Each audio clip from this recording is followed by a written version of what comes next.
Well, Well, it's too late. It's too late now. You have hit the go button. yeah, too late now. I got to say there, Mr. Lowry, you're looking kind of hot there in that pink hairdo. Well, I went and got my hair did, and Yeah. my daughter was saying Ariel is probably fitting for you. So Ariel, the mermaid thing. Oh yeah, one of those Disney flicks. Yeah, yeah, yeah. So we're gonna try out Ariel tonight for Halloween. Oh well, can you guess what I'm dressed up as? Look, see, have A the appropriate hat on, everything. a Bossier Watch host. Yeah, exactly. So the truth is, well, I guess you can't say bah humbug for Halloween, but I didn't dress up this year. But I'm going as a Bossier Watch co-host. Well, do you actually think anybody's gonna watch tonight, considering it is Halloween? Well, they're all, I don't know, we got over 20 people so far, but I should suspect that most folks are out trick or treating or going to a party or gathering or whatever, unlike, us two stirring the pot. Actually, I guess tonight we're stirring the cauldron. Yeah, good point. Good point. We're stirring the cauldron. So, hey, I say we go ahead and go to the break and then come back and jump right off in it. Yeah, that sounds like a plan to me. All right, folks, y'all know the drill. We're gonna we're gonna hit the countdown and the intro. We'll be back in about 3 minutes. Y'all You, like, share, tag, all that good stuff, and we'll get to enjoy some more of Duke's new hair did. you have to be able to walk on water to do that. I'm sorry. There's some things I can't do. Here we go. We'll talk about that some more right after the break. Knew a lot of the back office on the politicians that they think walk on water, they would be shocked. There's an old wound from a knife in my back that just is giving me heck lately, and it's just really irritating, so I have to kind of wiggle around a little bit. Well, I've not heard my name in stable or Baton Rouge in stable in the same sentence in a long time. And I titled it A Shot Across the Bow of the Good Old Boys. Just, they feel helpless, they don't feel heard, they have nowhere to turn. Some Republicans as well believe that government has the answers. And let me tell y'all something. I don't know anything government does well. Nothing. Aren't there laws that say that you have public meetings so that the public can have accountability of their elected officials? They're making a little bit of progress, but I would definitely have to give the race to Caddo Parish right now. I don't know. Is there anybody from Plain Dealing watching, you think? As a member of the media, I'm very concerned about what I've just heard. Did you or did you not requisition some money to fight against this or for it? We hired a lobbyist, and it cost us $15,000. We were opposed to HB 630. So for this week, folks, the cockroach of the week, according to Bossier Watch and Duke Lowry and Rex Moncrief, is Raymond Croon's legislative assistant, Allie Feaster Smith. Thank you, Allie.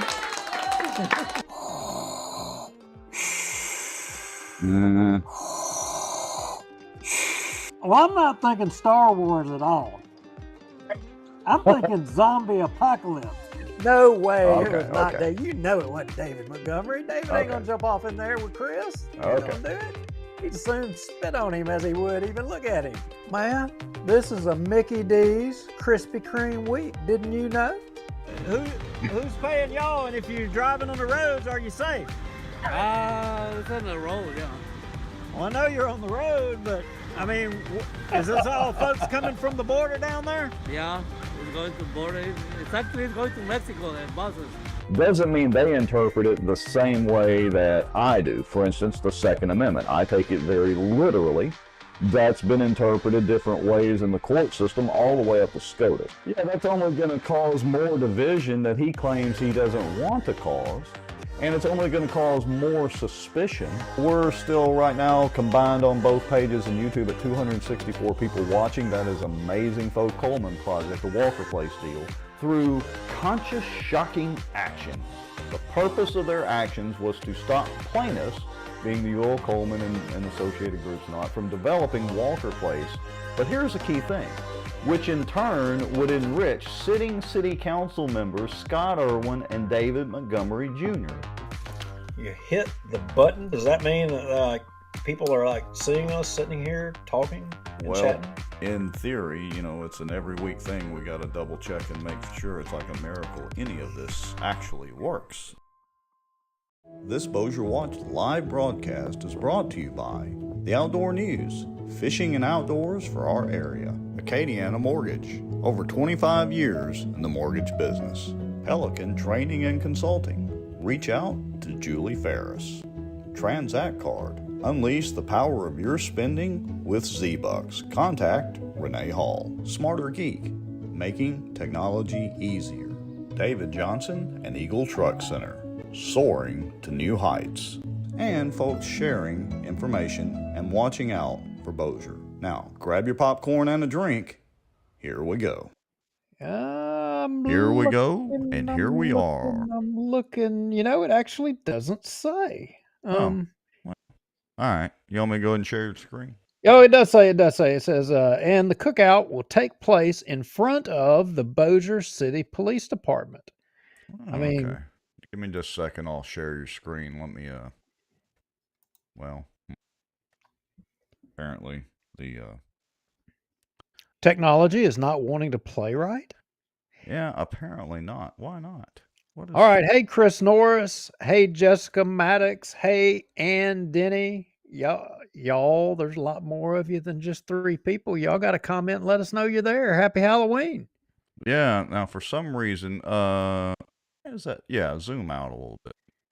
Yeah. Maybe. So, hey, to get this thing kicked off, we got an email from the Bossier City. The Bossier Fraternal Order of Police is having a fundraiser to the benefit of the gingerbread house. It'll be a fish fry thing, and they'll be doing it on Friday, November 3rd. That's like next week, right? Yeah, that would be. Well, no, wait a minute. Today's Tuesday. That'd be this Friday. Yeah, that'd be this Friday. Well, losing track of days here so far. Yeah, so 11 a.m. till, right after they'll have plenty of fish. So y'all go, I think it's just donations for like a fish plate at lunch. So y'all make plans to go, and, I think all the proceeds will be going to the gingerbread house for Christmas stuff. Yeah, that's a good cause too. I mean, they do, I think, don't they provide like housing for maybe battered women and kids or something like that? I can't remember. Yeah, I think that, it's primarily, I think, a children's advocacy group, and they do some good stuff over there. They really do. Yeah. All right. So, everybody do that, or I guess if you can't attend the fish fry, maybe see about donating or just buy a plate anyway, whether you can attend or not. Good cause. All right. Let's see. Hello, Mom. Happy Halloween to you too. I'm dressed up as a Bossier Watch co-host. Yeah, I don't know what I'm dressed up as. My daughter dressed me up. She said, "Daddy, you gotta be Ariel." Well, I don't know. Have you got a flipper or tail or something too? Well, Wasn't no, Ariel but like the mermaid? yeah, it was, but wasn't it? Can I be Aquaman? With the pink? I mean, Well, yeah, in the what's movie, that guy's name? Jason Momoa or whatever? Yeah. In the movie, the Ariel was in the movie with him, and since I'm a guy, I just say I'm. Well, you know how it is these days. whatever. You can identify as whatever you want, Duke. It's okay. Okay, It's well, then I okay. identify as Rex. That could be dangerous. That could be very dangerous. All right. I want to share out a little bit of news that really doesn't have anything to do with politics or technology, even though, typically everything we do is with politics or technology, but it does have to do with fishing. And, I do like to fish every now and then. So I just want to share that Bayou Outdoor Power Sports over there on East Texas is closed permanently. That's it. What is the backstory on that? Why they've been there a long time. My good grief, they've at least 13 years, 14, 15, probably even more than that. Well, the Brazil's family sold it. I think they kept the RV part, which is, on the other end of Texas Street, if I remember my streets right. They kept the RV Super Center, but they sold this part of it, the boat dealership part, a couple of years ago. And, with COVID, a lot of people were fishing and the boat business and tackle business was going crazy and people were buying boats. But as kind of happens in the boat business, people tend to buy, and finance, and then things change and they can't afford those boats, and then the sales slump. We have an inflation situation going through the roof because of our wonderful president and Congress and many other things. Anyway, I guess I'm just speculating that their boat sales are kind of flat. I don't know. I guess they couldn't afford to keep going anymore. It kind of distresses me because they had a good tackle selection, and I used to buy a bulk 2-stroke oil there by the gallon, and they always had a pretty good price on it. But anyway, so Well, I hate to see it, but I will tell you, and I think it's a omen of a lot of things to come. Um, we may see this play out a bunch.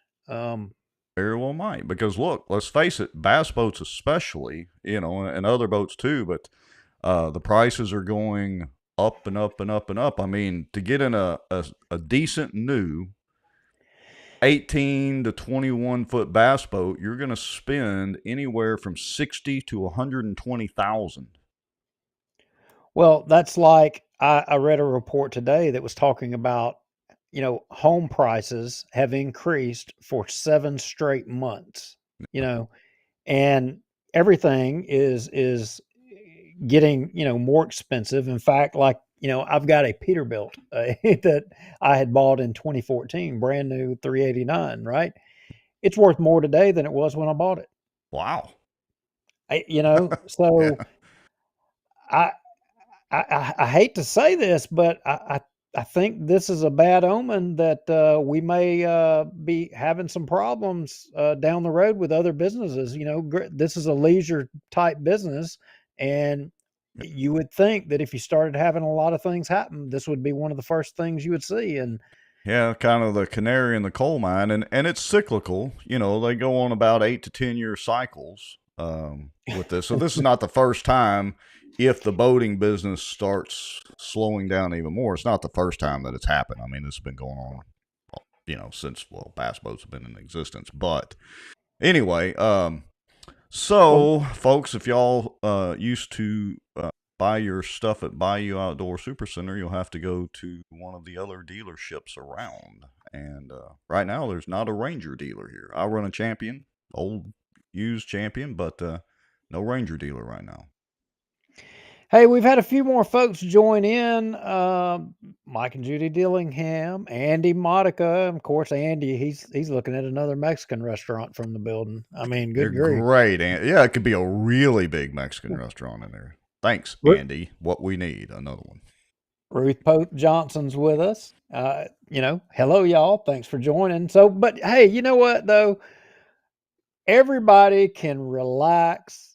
We ain't got nothing to worry about. Hey, there's Ron Haygood. He'll love this part. I think we're in good shape. I really do.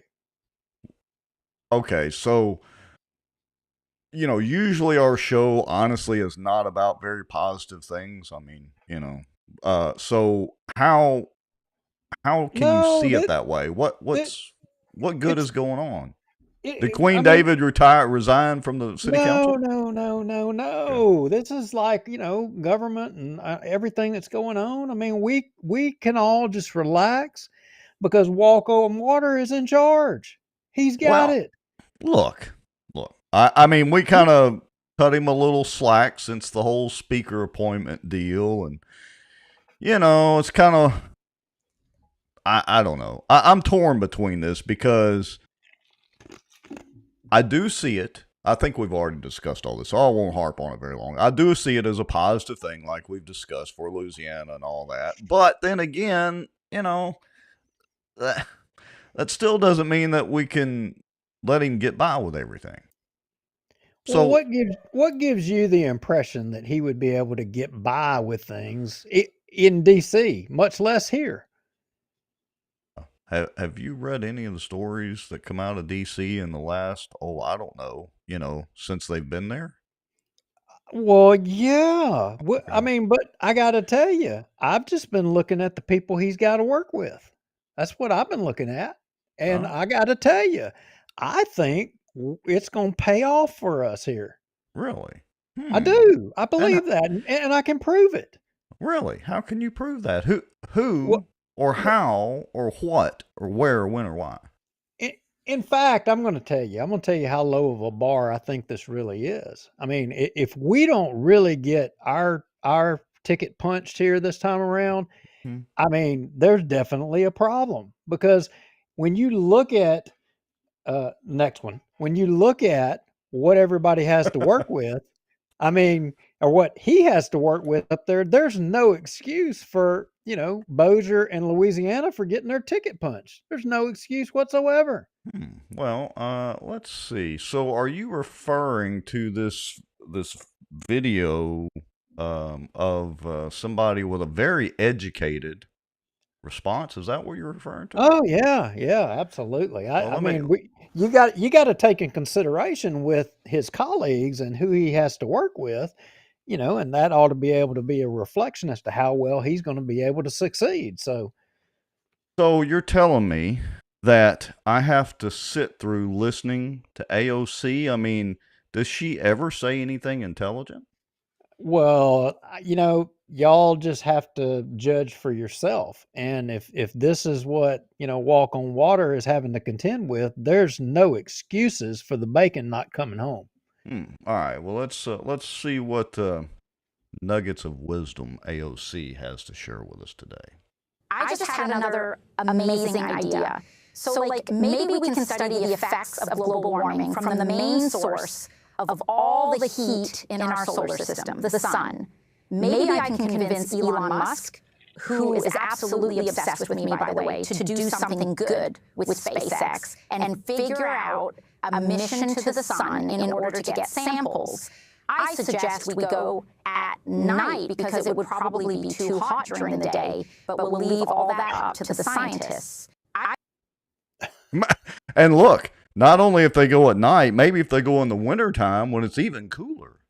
I don't know that Walk on Water's even going to have to do anything. Yeah. He can leave it to all these professionals supporting him. He's surrounded by that much talent, and look, he can reach right across the aisle and just, glean all that intelligence from her. And I have a feeling we're going to be kicked off of Facebook or Twitter or X, whatever it's called, any minute now. Thanks, Duke. I try every week. Yeah, it's funny. I've already been kicked off of Twitter once this week, so it'll only be the second time for me. So wait a minute. How did you get kicked off of Twitter in the era of Elon? I mean, they don't kick anybody off now. I got to tell you, hair is just overrated, even on Halloween. You need to trim your bangs. I'm gonna have to get a haircut. Anyway, yeah, I got kicked off because. But how? How? Okay. Did y'all see this video in this ice skater, this hockey game? And apparently, in the NHL, they got this hockey player. He is the most penalized hockey player in the hockey league in the NHL. I mean, he's like the guy. He goes out there and picks the fights. He goes out there and takes people's out. So to be clear, this wasn't one of the Mudbugs guys, right? No. Okay, This was the NHL. So this guy goes out there, and I'm telling you, he puts this dadgum Bruce Lee super kick, like roundhouse backwards with his right leg, kicks the guy, and his skate catches the guy in the neck. Wham! Guy goes straight to the ice. Oh. Another guy comes over to pick him up, and as soon as he picks him up, I kid you not, he was bleeding like a shot deer across the ice, and he didn't make it across the ice and fell back down again. And there was a blood trail like 2 foot wide. I mean, literally, his skate caught him in the throat. He intentionally kicked his leg up, cut his throat with the ice skate, and killed him right there, dead on the ice. And this was like caught on video live? Yeah, it was all and over on Twitter. Go look, it's all over Twitter. And so somebody posts it and they said, murder or not? And everybody was like, definitely murder, definitely murder. Did he intend to kill him? Maybe not, but did he kill him? Yeah. Is that what he goes out and does? Yeah. I mean, so what did I say? I said, I answered the question. Hang him high. He killed him. Yeah, okay. And Eye for an eye, tooth for a tooth. And what did they do? They kicked me off for community standards. Are you sure that's all you said? That is all I said. That is all I said. That is all I said. Hang him high! Exclamation point. That's all I said. So they to be clear, because I hadn't gone to look for this video yet, we're not going to show it on the show, but they have a video of a guy literally dying while playing hockey, getting his throat slashed. They allowed that, but you said hang him high, and they kicked you? And they kicked me. Were you wearing that hair? See, that was my mistake. I wasn't wearing the hair. I'm having flashbacks to the 80s and Twisted Sister. It was just me. Yeah, but they had bad teeth. I got good teeth. That's true. Were they from Britain? I don't remember. No. Anyway. Okay. Probably not. I don't know. Anyway. All right, let's get to some real stuff, some actual Bossier stuff. Enough AOC and her stupid plan to go to the sun. We still can't. God, gummit this hair. We still can't go wait a minute. What do they call those things? Mom, you're in the comments. Kara, you're in the comments. What do women call those little things that they hold their hair back with? A barrette. That's what you need, a barrette. Yeah. Yeah. Cliff Smith said European Hockey League. Was it the European? I don't think it was. I think it was the NHL. But anyway, hey, cut to, we were talking about walk on water. Mm-hmm. So, this week, there's been this thing floating around since, we've got this walk on water mania. I mean, my gosh. I mean, I've had to go to Walgreens and stock up on Emitrol twice this week already because I can't even turn on social media without walk on water right there in my face. I mean, I can only believe that you're just loving it. Alan Seaball, he's probably just gloating all over the place. I mean, he's going to be insufferable when he gets down in the Senate. I would hate to have to be serving with him right now, but that's neither here nor there. So hold on, we got to reverse course just for a second. So Christopher James Norris says, no, it did happen over in Europe. Well, those people over in Europe, they do things differently. All right, so back to MJ, though. He's everywhere. Maybe he was a Muslim and he was doing it in solidarity with Palestine. Doesn't that make it okay? You are just doing everything you can to get us kicked off. I'm serious. Isn't that what they say? They say that, if you do it in the name of these people, then it's okay. But if you do it in the name of somebody else, no, it's not okay. Yeah, that is a good point. Yeah, I'm trying. But all right, but everything's going to be just fine because MJ is now Speaker of the House. So is this like the list that he's already accomplished in his first, 7 days or whatever it is in office? Bobby Pin. No, big boy. Oh, no. So for all the Mike Johnson people out there that are, sharing all the love and how great it's going to be and all this stuff. So there is a wish list floating around. I have my suspicions about where it originated about what all our new Speaker of the House should be bringing home the bacon to Bossier in Northwest Louisiana. What should we get? I got to tell you, and we were talking about this pre-show. I'm not going to name the names either. Maybe I'll give the initials. But anyway, I can already tell you where this list, because I've had a couple of phone calls about this same thing. They're really pushing hard with this. Well, I want to go through each one of these a little bit. Yeah, it's not a bad list. Yeah, it's not a bad list. I mean, I think but Mike Walk on Water is the epitome of conservatism, right? He's the walking definition. Am I correct? Walking Dead? Did I hear that right? Definition. Did you say The Walking Dead? Huh? What? The walking definition of conservatism, limited government, right? Okay. But yet there's this list floating around, and I think this is a wish list from all of our local politicians. And right out of the gate, the inner city 49, I-49. Well, but there's some controversy with that inner city I-49 deal. Well, I mean, Pat Boris and all those guys are all over Facebook about this, and and they've got some good points, and it's been going on for like, I guess, since over 15 years.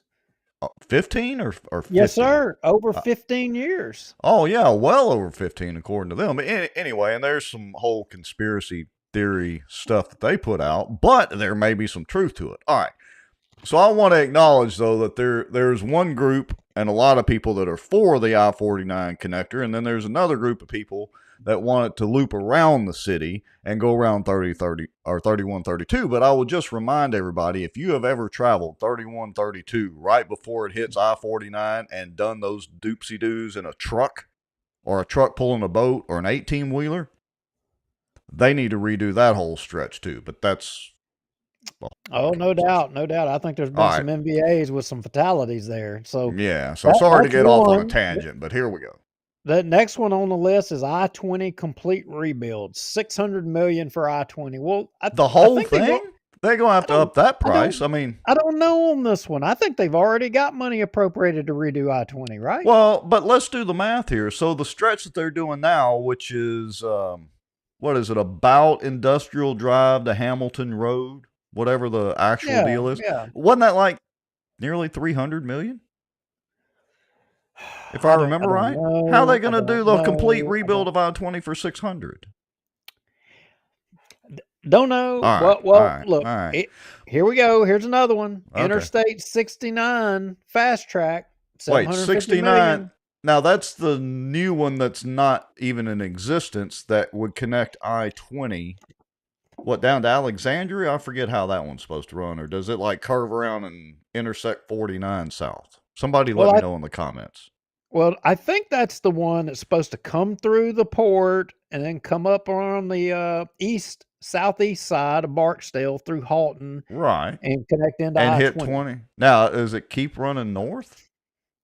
I don't know that it does. I think they were wanting to try to get Arkansas to do something with it, but I don't know. But anyway, that's another one of the wish list things. All right. Yeah, okay, whatever. What's a few $100 million tax dollars among friends? We got the Speaker of the House now. So, I mean, look, we're only, I think they're saying, 2 or 3 trillion in the next 2 months is what we're on track to spend. I mean, 2 or 3 trillion. Wait a minute. I'm telling you. Is that actually conservatism, though? I'm sorry, Squirrel. I got us off. I mean, let's get back on the list. All right, I'm sorry. My apologies. Okay. Exit off of 220 on the Bossier side of Red River, $90 million. Okay. On the Bossier side. I think we've got an exit off of 220. Yeah, like by the racetrack. How are they going to or no, off of Benton Road? Oh no! I've got to think around the north side. So they're talking about because they got to build that parkway right there along the river so they can tie into the overpass to Benton. Yeah, refresh my memory? Where's the Walter O. Bigby Senior carriageway with a monument statue supposed to exit? Or where is it supposed to come out on Benton Road? I forget. I think originally they were wanting to build right there by Citizens continuous bridge all the way up there to I-220. But anyway, who knows? Okay, maybe that's what this is for. All right. Just guessing. Okay, water sewage upgrade program, Caddo, Bossier, Webster, $650 million. What's that? Hey, speaking of that, our good friend Ryan Haygood says, y'all know the government is broke, right? No, Ryan, they're not broke. They've got their own printing press. But when you own the printing press, you're never broke. Walk on Water's a speaker, Ryan. Yeah. I mean, good grief. That's right. I mean, that's going to mean balanced budget. Yeah, all this is possible. Yeah. Okay. I mean, so water sewage upgrade. I mean, Manchac Well, is licking their chops. You're not going to be able to pry them out of Northwest Louisiana. Oh, wait a minute. Shreveport's already done that, right? I mean, there is a lot of, I guess I better not say that. There is a lot of crap that they do need to clean up around here. So I can see a sewage upgrade for $650 million. I can see that. Oh boy. Oh boy. The police jury sure wants that, a bailout. Yeah. Yeah. What's our good friend Barry Oh, Butler say? They're, I don't know, 13 million in the hole or something like that, or whatever that number is. oh, wait a minute. Are we supposed to talk about that? Because they all just won re-election, so Oh yeah. that means It's that not means an issue. that means they're doing a good job. It's not an issue. Yeah, not an issue. They don't need a bailout. So okay, we can scratch that one off. They don't need a bailout. Yeah. Barksdale Gate fast tracked, $85 million. But I thought they already had funding for the gate. Well, there's already a freaking bridge over I-20 going into Barksdale. I don't get it. Yeah, a nice bridge too, and they did some landscaping and entrance and exit ramps. I mean, but seems like that's the bridge to nowhere because the only thing it's used for is for the cops to sleep at night down there. Sorry, friends, cops. Not to the ones that are sleeping down there, but to the good guys. Sorry to y'all. Okay, so yeah, that should be a no-brainer because I mean MJ's already claimed that he has all of that already done, so it should just be the stroke of a pen to get it fast-tracked. But Now, let me ask you this, and because we got to continue on through this list, but how much power does the speaker actually have to fast-track stuff? I mean, they still have to vote on this, right?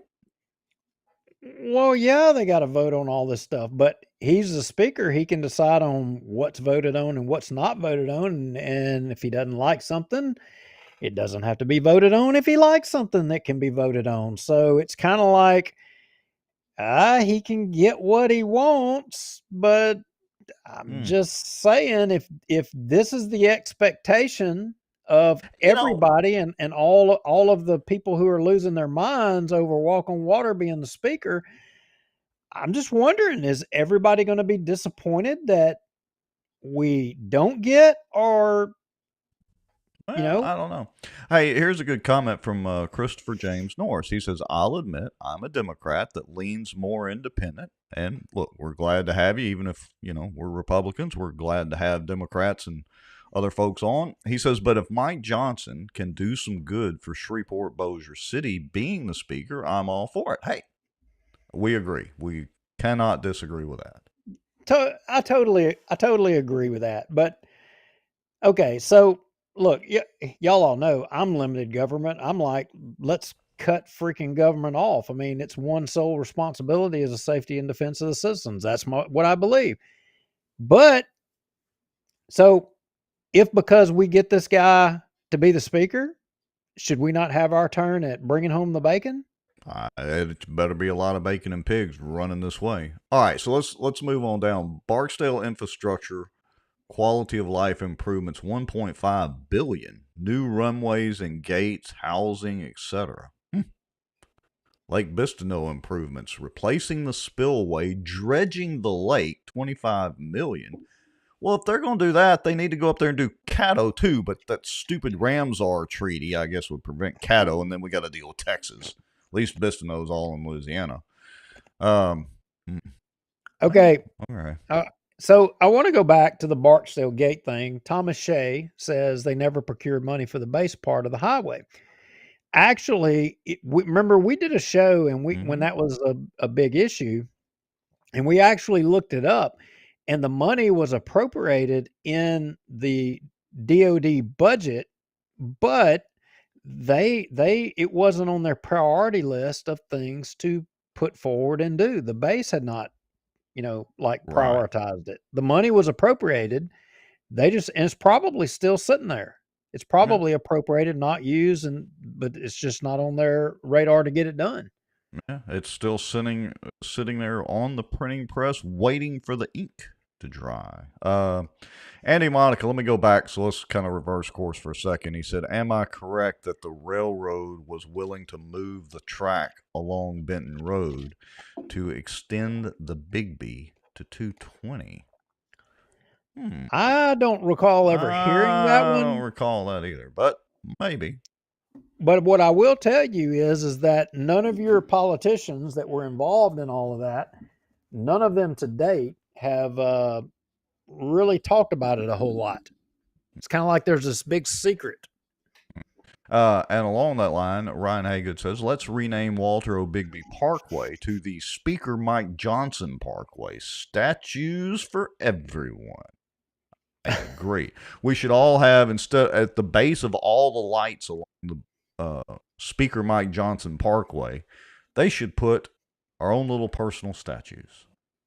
Hey, you know what? Something I just noticed that's really amazing? What's that? Rex.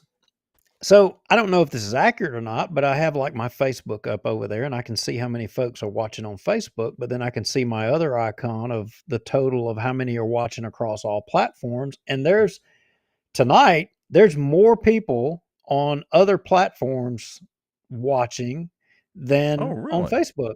We have crossed the threshold, huh? We have crossed the threshold. Yeah. I mean, I'm seeing the total number right at 100 live viewers. And I mean, I don't know, my number I'm seeing on Facebook is like 30 something. So that's hey, pretty well, that way impressive. when you get us kicked off Facebook again, we won't lose so many people. Yeah, that's right. See, that's the plan. Okay, so let's continue on down the list. Shreveport Regional and Downtown Airport improvements, $35 million. Juvenile Justice, Caddo Bossier Facilities, $80 million. This is like a who's who of wish list. Police pay grants bring Caddo Bossier law enforcing pay up to Texas level, 75 to 100 million over 3 to 5 years. Now this is an interesting one. Prisons, $250 to $300 million. New state or federal prison in Bossier Parish. Now hold on a second. We already incarcerate more people in the state of Louisiana per capita than anywhere else. Are we sure we want another prison in Bossier Parish? Well, I don't know. What do we want? Do we want Angola Light up here? I mean, good grief. Maybe they're wanting to try to put a federal. Yeah, it says it right there. A federal prison in Bossier Parish. Maybe they're wanting to. Maybe the person that did this list is wanting to put some Hamas terrorists that we captured. Well, Louisiana did support Trump. Maybe they need more federal prisons so they can put more mega people in jail. Maybe so. Okay. Let's go back to the police pay grants. That's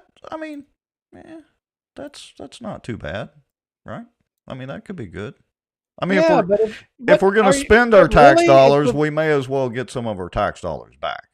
Yeah, but if the federal government, just because you got the speaker, starts paying special grants just for Caddo and Bossier to bring pay up, I mean, does that end up trickling across the whole country? That's a good question. I don't know. I mean, what if AOC starts wanting to get that for her district? She can get it as soon as she makes her trip back from the sun. Oh, Elon's got to get her there first, though.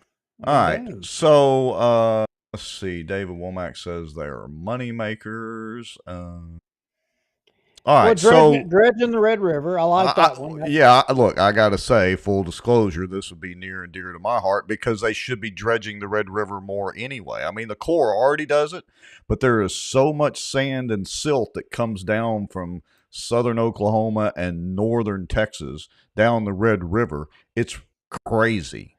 I mean, they may as well dredge it nonstop in Pool 5. But they're also supposed to put a new Lockett Dam north of Pool 5 up somewhere around Arkansas and somewhere up there. So I don't know. But dredging will be good. See? Yeah, it's okay if the bacon is the bacon that you like. All right, so here's the last one. Support federal match for Bossier Parish and city projects, $150 to $180 million. Well, what makes Bossier Parish and city special that we should just get matches simply because we have the speaker? Yeah, but he's from Shreveport. Well, he says he's from Bossier. I know what he says, but he was born, went to school in Shreveport. Yeah, his dad was literally a Shreveport fireman. I knew his dad. Well, I know that, and he adopted a black kid in down there, his son. Did you see that article questioning Mm-hmm. about? Oh, Yeah, yeah. yeah, I know the story, and now he lives in Benton, but he says he's from Bossier, who was born in Shreveport, that had moved to Texas and back or whatever. But okay, he's our speaker, right? So Sure, yeah. automatically, because he's our speaker, we're supposed to get a federal match, right? Hey, I'm all for matches. Well, so with all of this, I have to ask, does everybody expect that because he's the speaker, and Chris Norris, maybe you can speak to this because you said you're kind of on the independent side. I'm just wondering, is the expectation of everybody that because we've got the speaker, he's should be bringing home the bacon for us? Maybe he should Well, bring home a little bit, a lot. What's the metric here? What's the expectation? well, and I don't want to beleaguer on my soapbox again about this, but are we gonna stand on principles, which is that the government, federal government, or the government in general as a whole, should be less bureaucratic and spend less money, or are we just gonna say the heck with it? They're already quadrillions of dollars in debt, and there's no way to turn it around. So let's get all we can while the getting's good. Yeah, is it that? Because look, in politics, and Rex, you know this, and those of you that are kind of in politics, with politicians, it's always, you know, well, we can't make this argument right now. We got to wait for the right time. We got to wait for the right time. We're always waiting for the opportune moment, to take action and to seize the moment. Well, and I know you have heard that just like I have from Walk on Water. Well, aren't we at that moment? Well, Isn't now the time we should seize that moment? sorry, I was about to spit my iced tea out all over the place. You know what I'm saying? Well, God forbid. I look. You're probably going to have a heart attack right here on the show, but God forbid Trump does get elected, because we'll never see Walk on Water. They're going to be like on an endless string of selfies across the world on Air Force One. So we may never get anything done. And so while you're checking your text message, I just want to address Christopher James Norris's comment that he said he respects us and he's a huge fan of the podcast. Well, we're glad you're enjoying the show. And look, even though you're a Democrat, that doesn't mean that we can't have good conversations through the You better commentary and elsewhere.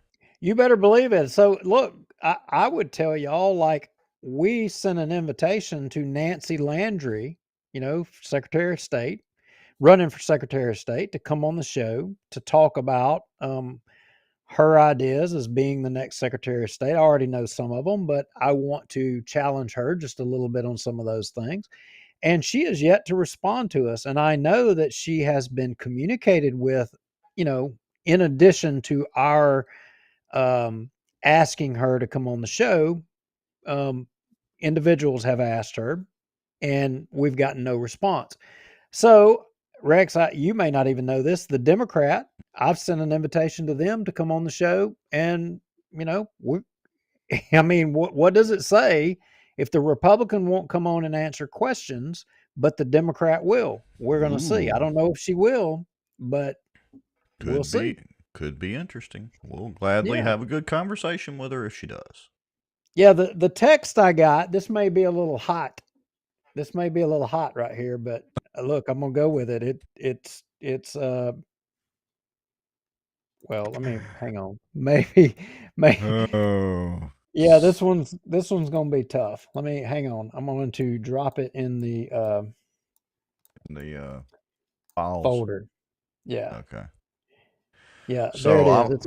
It's in the files. all right. It'll take it a second to come over here. Yeah, somebody said they just need to pay for all those projects. $1.5 million for an LSU girls basketball locker room called. It's not there yet. Not yet. Dang. I guess I'm Dang. gonna have to. It's taking in a minute, Okay, let me see if I can do the share screen. Maybe that'll bring it up faster. Okay. This may get you in some trouble. Oh, yeah, here we go. Let's see. Share Duke screen. Look at there. Okay. Look at there. Yeah. Jerry Juno. Somebody messaged me and said they just need Juno to pay for all those projects. He just paid $1.5 million for the LSU girls basketball locker room, the Juno locker room. Ah, awesome. Hey, I didn't know he went to LSU. Well, I didn't either, but honestly, I had never asked him. Full disclosure. wait. Squirrel. All right. Look, if they want to do private funds for that sort of thing, whatever. At least it's not tax dollars doing it. Yeah, you got that right. Got that right. Yeah, that still hadn't showed up, but anyway, all right. So where are we going next? We got more to ramble about MJ, or because everybody in the comments are not. Nobody in the comments is biting on it. I don't get it. Everybody's like not saying nothing. I mean, what do y'all think? Does MJ need to bring home the bacon, or are y'all going to give him a pass if he says, "Hey, no, you know what, Bossier, we're going to show the country what it means to be limited government. We're all going to do it. Well, we're just not going to bring nothing. We're not going to bring nothing home." I'm pretty sure everybody's kind of like me over the past, however many days it's been, seeing Mike Johnson on the news, streaming or live or elsewhere. It's like, ho hum. I want to get to the good stuff. I want to get to Queen David. Oh, good grief. Are you kidding me? We probably got plain dealing people that are worried about the dog. Yeah, and you know what? I didn't even share this out in the plain dealing group. Shame on me. I didn't even think about that. Did you share it out to the plain? I did share it out. Okay. Well, we got to see in the comment, because there may not even be any plain dealing people watching. They may not have even showed up. Yeah. So while you're checking on that, let me see. I've got to get down here to. Holy cow! How many Facebook posts did you link to? Well, there was that many dogs freaking running wild in plain dealing. They were everywhere. All right, let me. I think there's something going on. I'm not convinced that plain dealing is the new dog pound for the parish. Well, let me see if I can get the screen ready here. So, all right, hold on just a second. I'll make this a little bit larger. Okay. Let's travel north to plain dealing. All right, so we're going straight from Mike Johnson and bacon to dogs. Yeah, so I can't see that myself, so I guess. Well, I'll read it. It says, this is from the Plain Dealing Talk Facebook group. Now, in full context or full disclosure, we haven't talked about plain dealing in quite a while. Back in 2021, it was a drama fest up there in plain dealing with some issues with the town clerk and all sorts of things going on. You and I actually went up there and attended a meeting and videoed the meeting and all that. But, other than that big old sawmill they're building up there, there hadn't been too much going on in the big old town of plain dealing. But apparently, there are lots of dogs running around. So this post says there are now 6 dogs on, is it Antrim Road, running in a pack. I cannot walk my dogs down my driveway. I have contacted animal control. If these are your dogs, please come and get them and keep them at your house. I am afraid to take my garbage down. Animal control does not want to help. That's not good. No, now the good part of this is down in the comments here. And when they, you got a lady talking about how the dogs would kind of like sneaking up behind you. If you walked outside, they would sneak up behind you in a threatening way. And let's see, wait a minute, there's something else in here. That might be a picture of the dogs. Lisa Boggs Haney says, "This is ridiculous. We have an entire pack of dogs running on the property where we are building our house. They belong to Phil Rowe and Regina Rowe. They attacked Colton Frisk and his father on their side by side. We're afraid of them. We cannot send workers out there." When I called wait a minute. When I called animal control, they said the deer hunters will shoot them. Second year dog's still there.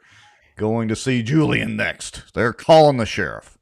Now, wait a minute. Isn't Bossier City taking care of all the animal control for the parish? Well, I don't know. It's kind of a confusing deal. So, the parish was and the parish couldn't. We done a show or two on it. And now supposedly they did expand the facilities in Bossier City. Barry Butler did a video on it. It's so confusing to me. Me too, because if we're going to be subsidizing deer hunting, in Bossier Parish, I mean, who do I need to call Juliana?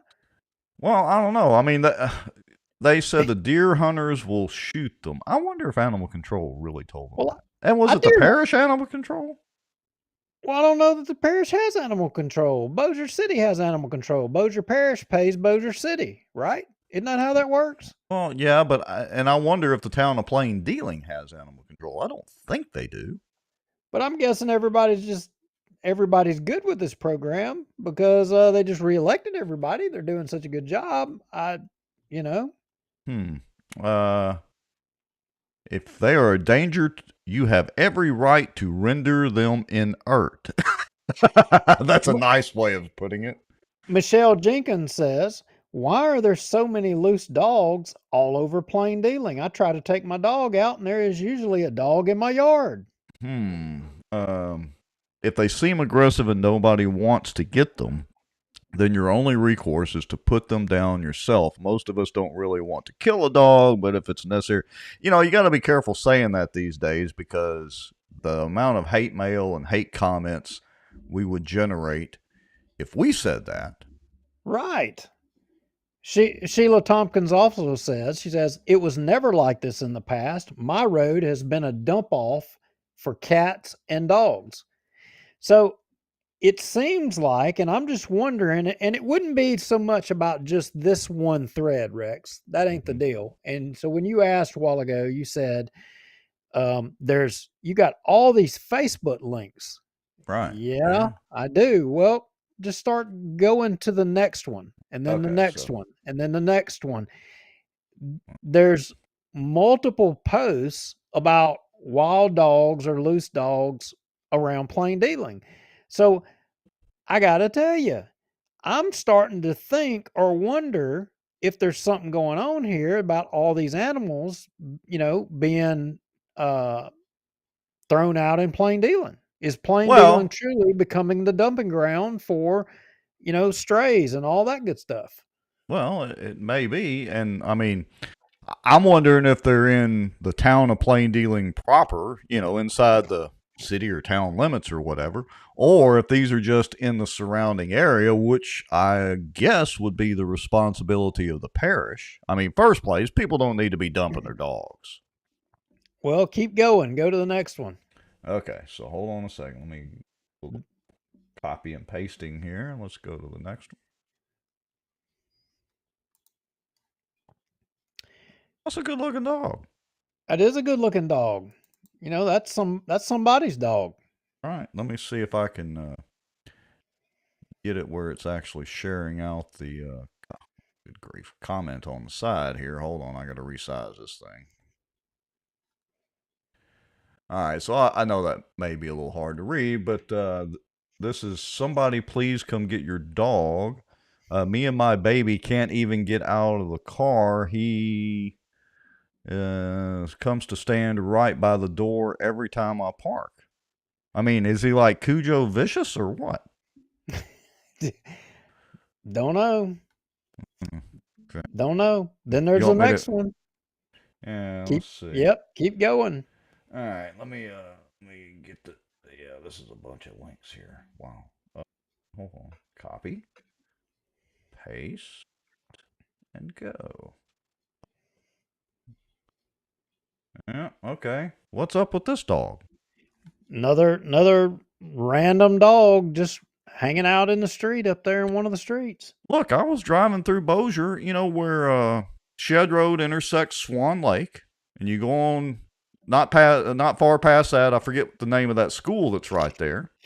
On the way going towards Airline Drive down Shed Road, and there was a little, I don't know, pit bull, bulldog, some kind of bulldog type puppy. I mean, he wasn't very old. He was just running out in the middle of the street. I had to slow down and stop so I didn't hit him. He was just running around. I totally understand that story. So if you'll go to the next link, and I think that'll be the last one, and there's a story behind this next one. Uh-oh. Oh. Okay. Yeah.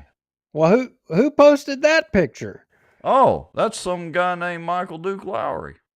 Oh, yeah. Well, my son was coming back from the farm in Plain Dealing, and this dog was in the road up there south of Plain Dealing, about to get hit by a car, and he felt bad about it, stopped, picked it up, and brought it to my house. It's still here. Been running pictures of it, trying to find whoever owns it. Does anybody know whose dog this is? So there's a problem going. It's a good-looking dog. He's got a clean collar on. And she's healthy. She. Okay. Yeah, definitely she is healthy. Not a flea on her. Right. But anyway, it's not my dog. That's probably just a lost dog. But the thing is that there is a freaking lot of dogs in Plain Dealing. Something's going on. Something's going on. There's no doubt. Let me tell you one quick story real quick. So speaking of lost dog, I'll make this real quick. So very, very good friend of mine passed away a couple of years ago. But anyway, he's kind of like my fishing mentor and all that. Anyway, he had this chocolate lab, and the chocolate lab's name was Lost. Okay? So Dana and his brother Johnny were offshore fishing about 30 miles out in the Gulf one day. This was back in the early 90s. And Dana said they had been sitting there, in the current and been fishing for a couple hours, and he kept seeing something in the distance, kind of on the horizon. At first he thought it was a board floating or something like that. And the more he kept staring at it, it was a dog. And he's like, Johnny, I think that, told his brother, said, I think that's a dog over there. So they finally, they cranked up out over there. Now, remember, they had been out there for a couple of hours, and they go over there, and it's this chocolate lab. And he had been swimming so long he could barely tread water, and his legs were all scarred up. He's 20-something, nearly 30 miles out in the middle of the Gulf. And his legs were all scratched up where he tried to get on some rigs and all that. So they rescued this dog, and that's why his name was Lost Dog. And so they got back into the marina and fortunately, Dana was actually a nurse and very good with dogs and animals as well. So they got him revived. They ran ads down there around Sabine Pass and all that for weeks and weeks and weeks, and nobody claimed this dog. And that turned out to be the best dog in the world, but his name was Lost Dog because he was literally swimming in the middle of the Gulf. Wow. So anyway, just thought I'd share that story. That's nothing compared to the Plain Dealing problem. Do we have lost cows? So Val Baker, I want you to show his comment. We have lost cows now too. So look, Val Baker, I want you to know, I contacted John Ed Jordan about his cows on my property. Oh, wait. Those were on your property? Well, he's got cows on the property that adjoins my property, and they come across his electric fence to eat my rice. So if he can't keep up with his cows, how's he going to keep up with the dogs in Plain Dealing? I mean, come on. You really shouldn't call John Ed. You should call Jack Harville, apparently. I'm not even going there. I'm not even going there, but I'm just saying, I mean, how is John Ed going to take care of the dogs when his own cows won't stay in their pen? Can't even keep up with the cows. Well, Yeah, we used to raise cows too when I was a teenager, and look, keeping cows pinned up and fenced in is a whole other challenge. All right, Yeah. so He knows, David B. He knows. I called him. all right, so what is the solution to this dog problem? I mean, because apparently this is parish wide. Are we, are we basically saying that the I don't know if it's accurate or not, but apparently somebody believes that the animal control for Bossier Parish believes that the deer hunters will take care of this problem. I would love to be able to validate that. I would love nothing more than to be able to validate that, because a lot of people think that the police jury is doing just a fabulous job, and they think they're doing just a fabulous job. Just ask them; they'll tell you. But obviously, they're emboldened. Obviously, when it comes to animal control, I don't know. I think opinions vary. Miss Ann has a good idea. She says, "Eat the cow." Looks I love steak. Looks like steak to me. Yeah, but it's deer season, so and I'm not gonna mount them horns. It ain't well, I just fair warning to everybody: shooting cows. I don't care what the circumstance is. You pretty much can get away with murder and get off easier than shooting somebody's cows. Yep, you got that right. So anyway, okay. So enough of the dogs. Who let the dogs out? Type deal. This show is going to the dogs quick. It's really going to the dogs quick. But hey, we got to have something to talk about. It's Halloween. All right, so we've got 80-something people, well, more than that, 90-something people watching now across everything. Shall we go on to the city council? Because I think the meeting was a little more interesting than I think maybe you did. Maybe I was just bored. I didn't think that it was going to be that interesting. I really didn't. And it turns out it was very interesting. There were some fireworks there.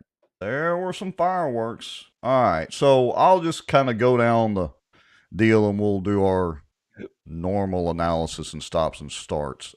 Is Colonel Crockett in the audience? Is Colonel Crockett watching tonight? Let us know. I don't see you in there, but let us know if you're there.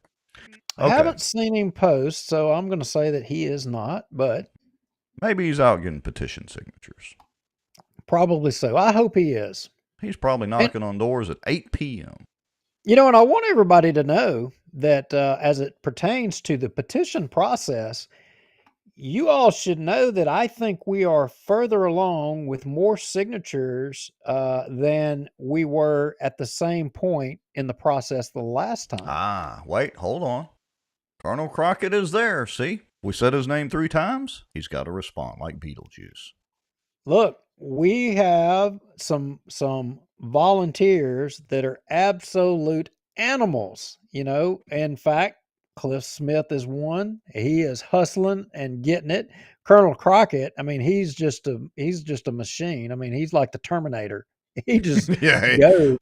He's like one of those little wind-up toys or whatever that you crank the little wind-up thing on and just let it go, and it just keeps going. Yeah, I love him to death, but sometimes I wish I could just wind that thing back and turn it down the speed just a little bit. He is full of energy, no doubt. All right, so okay, let's get started here. Let's hear Phyllis read the ordinance again for the Tinsley dugout. What do you say, Mr. Lowry? Roll on with it. Ordinance 8 of 2019 appropriating an additional $250,000 from the 2017 sales tax bond towards the Tinsley Park baseball renovations for the completion of the Tinsley Park dugout replacement project, awarding the base bid to Delta Specialty Contractors, LLC, in the amount of $885,700, and approving the report of deductive change order number 1 in the amount of $115,700. Final reading. Oh, wait, a deductive change order. Did y'all hear that? They're saving us money. I thought she was talking French for a second. No, she said deductive change order. They're saving us money now. It's kind of like, if your wife goes grocery shopping and she buys something because it was on sale, even if you didn't need it, but she saved money because it was on sale. Did David Montgomery not call for a point of order there? Oh, he calls for some points of something in a little bit, but he must have missed that fact that they had a negative change order thing, deductive change order. That's interesting. All right, here we go. I've ever heard that. Go ahead. Yeah, so I think stepping up to the mic here shortly would be none other than, well, Colonel Crockett. So let's fast forward. And I gotta say, he's sporting one of the Bossier Term Limit shirts. I'm jealous. How about that? Yeah. All right, here we go. Hi, David Crockett, 653 Domain Drive, Bossier City, Louisiana. Thank you for the opportunity to comment. Pretty good crowd there, in too. In general, first, the annual core inflation rate for the last 12 months in September was 4.1%. The Fed not finished hiking rates. We face an economic a period of economic uncertainty. I think that raises an issue that you need to consider. You may reasonably decide not to borrow money for the next 5 years because of interest rates, and it would be more prudent not to borrow money for the next 13 years so you can afford pay raises. So why are you spending on a less than critical infrastructure item such as this? I think that's what the public is trying to find out.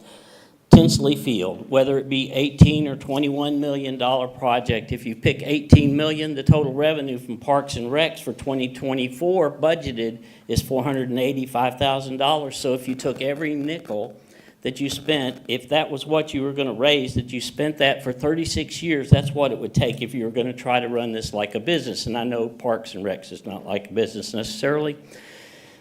But how many World Series can you guarantee that you're going to get in the future for $21 million? I think that's the question. You know, we're doing this probably just to get one. This is what I heard as I sat down last week about this project. You need a set of dugouts because a bunch of affluent middle-class men carry a support bag that's big as a team's bag. So they have to be able to fit that in a dugout. What did he say? You gotta go back. What did he? Yeah, something. Wait, hold on. Let's back up here. Did he just cuss us? Let's see. Hold on. I sat down last week about this project.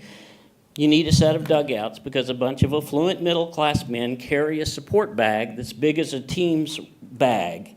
So they have to be able to fit that in a dugout. Was that an insult? Affluent middle-class men.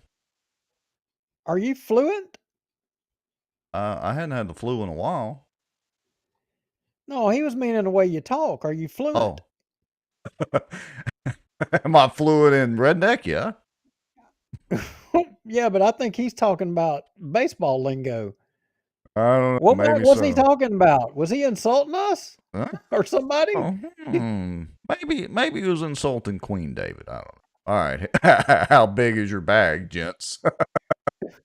Paul Johnson says, my bag is bigger than your support bag. You talking about going to get us kicked off. You're going to get us kicked off. Yeah. All right, here we go. With a bunch of adults. Other parts of Bossier City need your attention. I already raised the issue with Hooter Park. So what I did was I sent everybody in the city council a slideshow with the pictures that I took over a year ago, and none of those things have been fixed. There are tile floors there that are stained, that are awful. They were there since the place was built, probably about 40 to 50 years ago. So yes, you have brand new gym floor for the basketball area, but the other parts, so don't ask what have you done, ask what you haven't done. Go out and look at it. If it's in your district, I believe it's yours, Mr. Darby, I would go out there and look at it yourself and make a punch list. Wait a minute. I just had flashbacks of JFK. Ask not what you can do for your country. Ask what your country has done for you. Didn't he say that? Well, yeah, I got to tell you, later on in my mom's thing, going to have a heart attack that I just said that and misquoted him. Yeah, well, later on, I mean, I got to tell you, the guy over this thing or whatever there were some revelations that came out of all of this. I mean, he showed a bunch of pictures, and in all fairness, Colonel Crockett emailed to us when he emailed all the councilmen, you know, the photos that he had taken of the place and all of the stuff. He emailed it to us as well. Well, I went back and I looked at, in this council meeting, the pictures that the guy for the city took and the pictures that the colonel took, and I didn't see a lot of differences. But I can tell you the way that the guy for the city painted it as if they had made all these big improvements, and a lot of the things that the colonel was saying wasn't accurate. And I don't think that's true. I think that they were accurate what the colonel was portraying by what I could even tell in the pictures. Yeah, but there's a little bit of discrepant. Well, and you were kind of alluding to that. There's a little bit of tit for tat and back and forth that goes on when what was that guy's name? Lewis Cook. When Lewis gets up here. So, yeah, that's a good point. And I'm sorry, I was responding to the comments. Now I've got that stupid song in my head. Anyway. All right, here we go. Well, if I can hit play. Things you don't divvy out by district and divide it up. You have to spend attention in certain areas. But anyway, who has read this proposal? What's included in the project? I hope one of the councilmen has, because that's how we get towers. We don't read proposals. Where is this in your capital projects plan? I don't see it. What's the trade-off? How much would it cost for you to put local ball fields, improve those ball fields, raise them up, add a bunch of dirt so kids can go and practice there on a daily basis so they have a place to go to practice? Finally, I went to the Parks and Rec's website to find out what the actual policies are that Councilman Smith mentioned last week, and I can't find them. The website needs to be improved. I think that there's a good way to find out if you're playing in a game, but that's about all you can find on the website. Thank you. I appreciate it. Boy, it's almost like he's practiced. He's on his time. I know, it's like he's done that before. All right, so let's see. The 8:47 mark, man. So this guy goes on for about 5 minutes, but I think it's good to listen to. This is Lewis Cook, who is the maintenance superintendent, I guess, for Parks and Rec, Bossier Parks and Rec. So let's listen to his response, and he kind of, starts the tit for tat with the colonel. Good afternoon, Council and Mayor. I'm Lewis Cook with Bossier City Parks and Rec.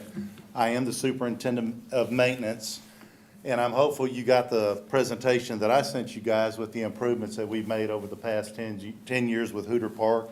And quite honestly, I'm very proud of the improvements we've made at that park. I'm very proud of the men. Wait a minute. Why didn't Queen David point of order him? Because he's not talking to the council. Hey, that's a good point. Who is he looking at? He's looking right out there at Colonel Crockett and his Bossier Term Limits T-shirt done by the Smiths. Oh, Colonel, he's going to put you in your place. That's a big old boy. Yeah, he's a pretty big sized boy, but I think the Colonel's pretty tough too. We'll have to see. Let's see if they do a little MMA style fighting here. Women that work in our department and work very diligently to make improvements to not only that park, but to all of our parks in Bossier City. These dugouts are important. We want to remain competitive. And as the last gentleman just spoke, we have raised over $430,000 in our department to date, undisputable, this year. And we're not done. And dugouts are an important part of us being able to rent those facilities. Believe it or not. They are old, they are out of date. But if we want to talk about Hooter Park, I'd certainly be glad to, because I've got a great relationship with Ms. Jeter. We've worked very diligently with Ms. Jeter and with other community members down there to make sure that we put our best foot forward. Do we fall short once in a while? Absolutely. There's not an individual or person in a department that does it from time to time. But we've done a lot down at Hooter Park, and if you look at that second page of that presentation Mr. Bohannon sent you all, you will see that we have made significant improvements down there. We have, because I know practice came up at the last council meeting, we have 3,765 kids that participated in Bossier Parks and Recreation activities this calendar year. That's impressive. I'm not trying to be hateful or ugly, but not one of those that practiced at Tinsley. Not at the soccer complex, not at the football complex, not at any of our baseball complexes. Wait a minute. If you put that much foot traffic on the football and soccer fields at Tinsley, there won't be What? Is this an instance of baffle them with BS or dazzle them with brilliance? Is my little meter starting to detect that again? I'm thinking it almost seems like he has practiced this or is prepared. I mean, I don't know. And remember, this is deja vu because, like, almost a year ago, as a matter of fact, Just Satow did a good article on it I was reviewing. We'll post it again, relink to it in the show notes or in the show comments or whatever. But anyway, this is like deja vu because remember they got up there last year. It was Tinsley Park again. And remember they pretty much, got on their high horse and told everybody how it should be. And people were commenting saying, hey, we can't go out there and play ball on the fields, and we even did a show on it. It's like deja vu. Yeah, but that's what they were trying. Chris and Hammonds, was these travel ball teams was trying to get fields rented to generate revenue, and because you're spending all this money. I think they're talking about. I think one of the numbers they spit out in a little while was $40-something million since 2018. Hammonds makes a good point of that. But yet the citizens of Bossier can't use it. Well, I'm telling you anyway. All right, so I've not tried to use the ballpark. Full disclosure. I mean, we've heard people talk about it and that you can't do it and all that. We keep saying this and we just hadn't done it. We need to see if we can reserve one of the ballparks at Tinsley for a wiffle ball game. The bossierwatch wiffle ball game. I'm in. I'm in. How many? Let us know in the comments if we actually do this. How many people are going to show up to play wiffle ball? I mean, I look. I was a wiffle ball fiend at Happy Jack's Turtle Ranch, no doubt. We'll spring for some, I don't know, Cane's chicken and soft drinks and whatever. And if you're from Halton, you know what I'm talking about. Okay, here we go. Let's continue on. A blade of grass standing. So we aren't able to do that, nor do we have the manpower to do that. Whoa, I just figured it out. Some things we've already... There won't be a blade of grass standing. Because if there's not a blade of grass standing, we're losing some job security. Yeah, no kidding. Because he was bragging later on about all the grass they have to mow. Right. Good safety point. Didn't catch that. Good safety point. We got scheduled for next year. We've got probably 31 to 35 tournaments already scheduled for next year. This is our third World Series, by the way. We did it in 2014. We did it in 2018. We're going to do it again in 2024. And this won't be the last one. If you want the Tourist Bureau to do an economic impact of what Tinsley has brought in this calendar year, I assure you it's probably close to $10 million between the wages, the hotel motel taxes that we've already put the brakes on it. Okay. It's always, every government wonk always cites economic development and the studies that all say revenue generation, you spend this, you're going to make this. But if you press on any of that, it's all estimates. There's no actual or be able to factually prove that the numbers are accurate. You can only go off of estimates. Well, all right. So that's otherwise known as pie in the sky. Isn't that the problem with government? Everything is we base everything off of estimates, not real numbers or actions. Well, look, to prove that, you would have to, and Jeff Satow was in the comments, so Jeff, you can correct me or help me out here, but basically to prove that, you would have to go to each business and survey the business owners and see what their revenue was during this event and see how much that revenue increased over a normal time frame when they did not have one of these events. And you could get some estimate that way. How do they actually prove this stuff or disprove it? Well, how accurate is it? We always hear that, it's going to make this. I mean, it's just like the water line to the port. Hey, I know. We need to get Lisa Friday Johnson on here. Surely the chamber has some way of measuring this, right? No, I don't know about that one. Yeah, we could get her. I mean, I know she's going to cheerlead for Tinsley probably, but we could at least get her on to ask her, how they calculate these numbers. What's their margin for error? No, she could be cheerleading for Jimmy Davis Bridge and bungee jumping. She's down with it. But look, the water line to the port, we're supposed to not ever have any water rate increases, right? Remember, that's what the Queen and Ruttenbuck said. They Yeah, said we built this we've not water line, forgotten we do that. this. Yeah, we've not Yeah. forgotten that. All right, let's continue on with this. Speaking of that, in that wish list for Magic Mike Johnson, I didn't see the Jimmy Davis Bridge. How could they not put that on there? But that's already allocated. But we need it to be fast tracked. You said Magic Mike. It's not Magic Mike. It's Walk on Water. I'm sorry, and that is a horrible thing to have in your brain, is Magic Mike being actually Mike Johnson in the movie. That's terrible. But if he pulls off all of that wish list, yeah, I mean, I'll concede Magic Mike. Here we go. Brought in the tax revenue that we've already contributed toward local taxes, in addition to the monies we've collected from the city concessionaire. So for us to say that our department's a black hole is not true. We are a service department. Wait, is it a red hole then? Black is good. Red is bad in financial. That didn't come out exactly like I intended it. Well, 40 something million and 500 or 400,000 a year. Yeah, I'm thinking. Anyway, here we go. Which we are very, very proud of. We provide a service to the citizens, and we provide a service to people that come in our community and in our town. Tennis Center, we've probably averaged between 30 and 45,000 trips. Maybe Lewis Cook went 30 to 45,000 times up there during the calendar year, but we still had at least that many positive interactions with the community and that center. So I'm proud of what the department does. I enjoy working for Mr. Bohannon. I enjoy working for you all, specifically the mayor, who was a very strong driving force in making sure that we got that facility open in 2021, that we could play baseball and softball out there.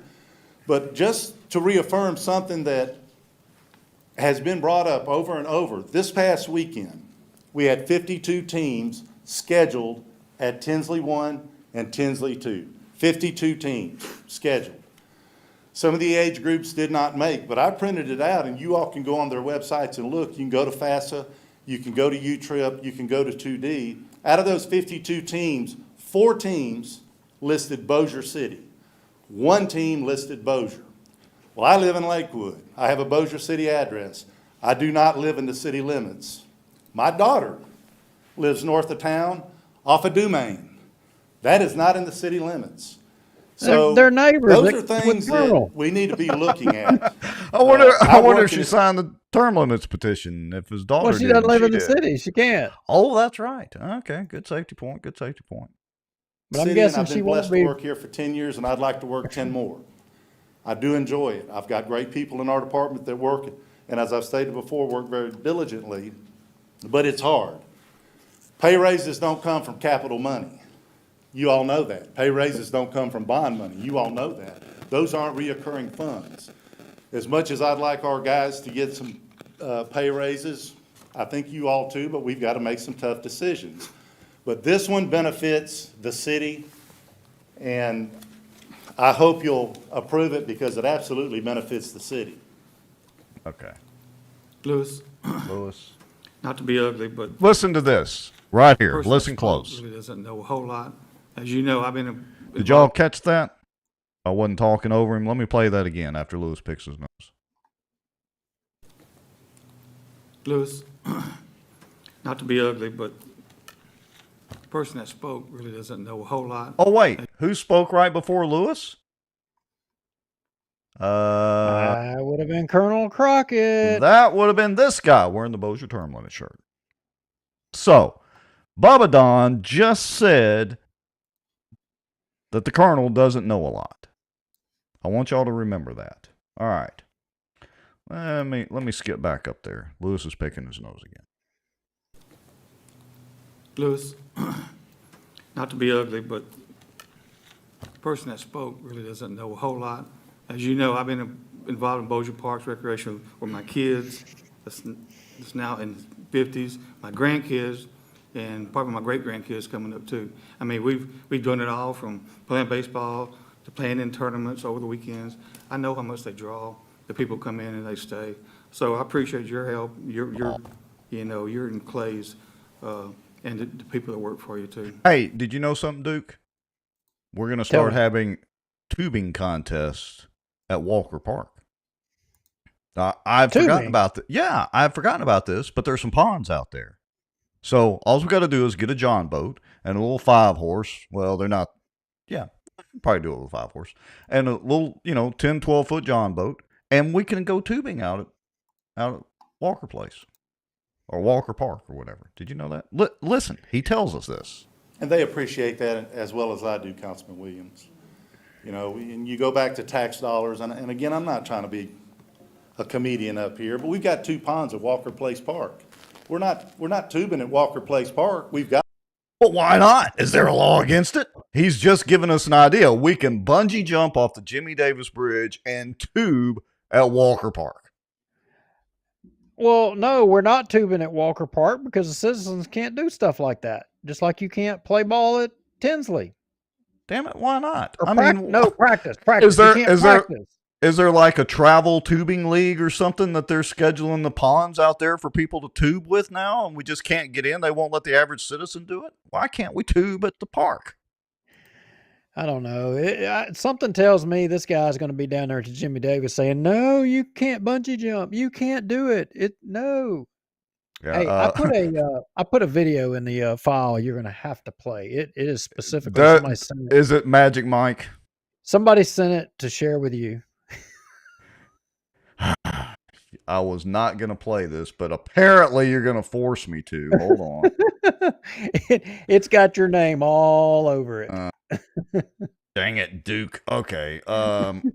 So let me see if I can do this and do it the right way. All right, here we go. I can't believe I'm about to play this.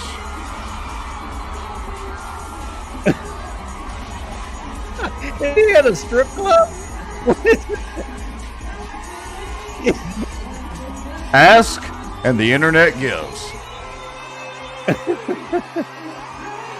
Please tell me he's not going to rip his pants off. I'm going to throw up a little bit in my mouth. Okay, that's enough. I can't take it. Oh, no. You gotta stop. You got to stop. It was your idea. I was going to just kind of skip it. I can't wear pink hair and watch this at the same night. I can't do it. I don't even know where we were now. Sorry for that, folks. We apologize. But yeah. Oh, Lord. Yep. See there? Your wife says she's blocking us now. That's it. I'm gonna need medication. I just didn't know. We went from tubing, sorry, catch everybody by surprise. I didn't expect the video to start playing that quickly. But anyway, it did. I should have given everybody fair warning. Yeah, okay. So let's see. The colonel doesn't know what he's talking about, and Yeah, and I've lost my place of where we are. All right, so let's talk about. Let's skip up there to Hammonds. This is where we get into the $40 million business. I have a question for you. Yes, sir. 2018 year to date. This is operating expenditures, capital expenditures, everything. $45,782,771.97 is what has been spent on Parks and Rec since 2018. That's probably true, but you know what? Hold on, I'm Okay, not done, sorry. sir, I'm talking. Yes, sir. Okay. It has generated $1,459,631 in revenue since 2018. That's total. Okay. Oh, look at the Queen. That's kind of pathetic. It is, but look at the Queen. He's got something on his mind. Oh yeah, he's got to have a way to bail. He's got to have a way to bail him out. It's exactly what he does. Hold on. Yep. How are we going to make up? He's going. $45 million. I got to rescue my boy I here. understand it's a quality of life. Everything is a quality of life.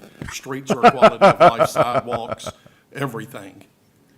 But I mean, you just keep spending and spending and spending and spending. It's got to produce more revenue.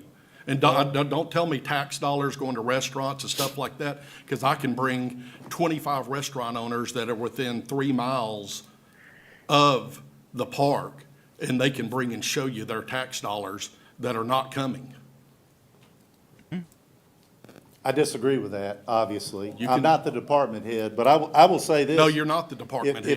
Queen David's going, uh-oh, I got to change the subject here. Well, you asked me though. Yeah, I did. And it gets contentious up here, and I don't understand that, because I don't come up here to be contentious at all. But. Excuse me, Mr. President. Here we go. For this entire meeting, people have been carrying on conversations and responding from the audience. Madam Clerk, will you please read again the decorum that we, and again, here we go again with responses from the audience. We respect everyone that comes up here, and no one talks. No one says anything. We need to respect what this gentleman's saying and allow him the floor. If you wish to speak, you're more than welcome to come to the mic and Look at the speak. Colonel back there smiling. Would you please read the He's decorum grinning again, like a Madam Cheshire Clerk, cat. so that everyone is on notice that whoever has the floor, whether it's Y'all are all on notice. You see him pointing around there? Everybody is on notice. Queen David says so. Councilman Hammonds, Mr. Cook, whether it's Mr. Crockett, whoever, will have the respect and allow these people to speak without interference from the audience. Thank you. Would you like the whole thing, sir, or? Hey, let me ask you something. We can't listen to Phyllis read the whole thing. I mean, we'll skip that. But why is free even there? I don't know. I mean, he's got to ensure he's holding his stake, places. All right, here we go. Let's listen to Lewis again. Yeah, we're going to skip Phyllis reading the rules of decorum. So what you saw there, folks, is a red herring that Queen David just threw out because he didn't want to get into a numbers game between Hammonds and Lewis because it wasn't sounding good. So he throws that out there to change the subject and kind of distract. All right, here we go. Back to the question of revenue. I mean, was Field of Dreams, we spent quite a bit of money at Field of Dreams. Does this council not feel that that was a worthwhile endeavor? That was part of the bond. That was part of capital money. We just put new playgrounds at Mitchell, Meadowview, and Mike Wood. The old playgrounds were about to fall down. They were a legal liability. Do we not want to replace those? If you go back and look at our capital budgets that you all approved, by the way, as well as our general operating budget, we've not spent a dime over our budget. We have spent what was allocated to our department. And if you go back and look at the expenditures, they were for improvements or replacements to make improvements. They're not frivolous spending. We've got 20 lawnmowers that go out pretty much every day right now. See, I told you. Marks have gone up. Pickup trucks for our employees to get in and go from one park to the next park to cut the grass. Those have also gone up. As the gentleman stated earlier, inflation's hit our department just like it's hit every department. But, I mean, I don't have a $45 million idea that's going to bring that in 1 year. Yes, it takes time.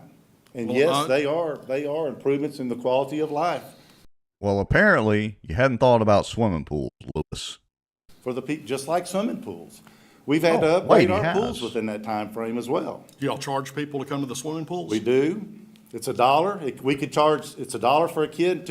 All right, before he says this next statement, I want everybody to listen closely to this, and then he's going to make another statement later that's kind of related to this, but I want y'all to listen carefully to how he phrases this about raising the fees at the swimming pool. $2 for an adult. We could charge $10 and we're still not going to make money on swimming pools. Make something. Listen. Well, you raise it, you're going to lose on the population that is attending. Not to Did you catch that? Yep, you raise it, you're going to lose on the population that's attending. All right, here we go. to mention, we can't find lifeguards as it is. We've not been able to offer swim lessons in 3 years because maybe you can't find lifeguards because you don't raise the fees enough to actually pay the lifeguards. I'm just saying. Of course, that would be raising fees. Everybody will gripe about that.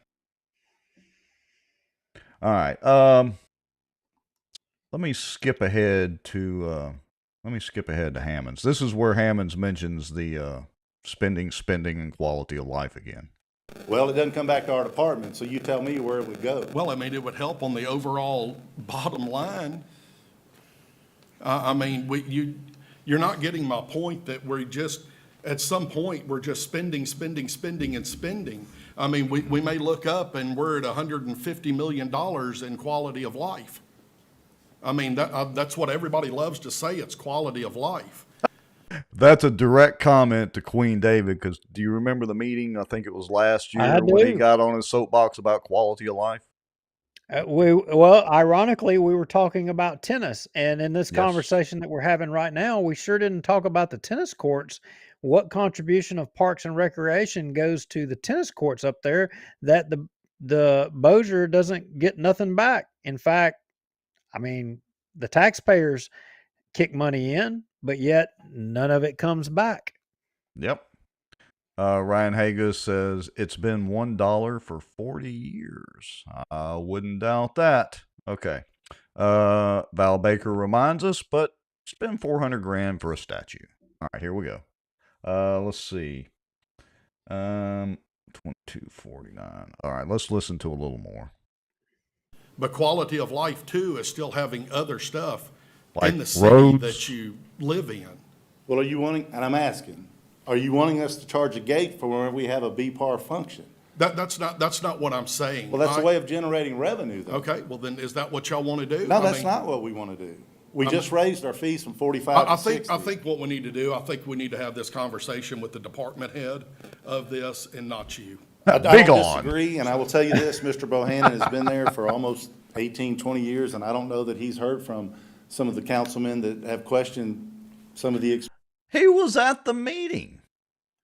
Yeah, he has heard. I mean, they've been... The fact that they don't agree, you know, that you're doing the same thing that you've done for 18 to 20 years with just more money now.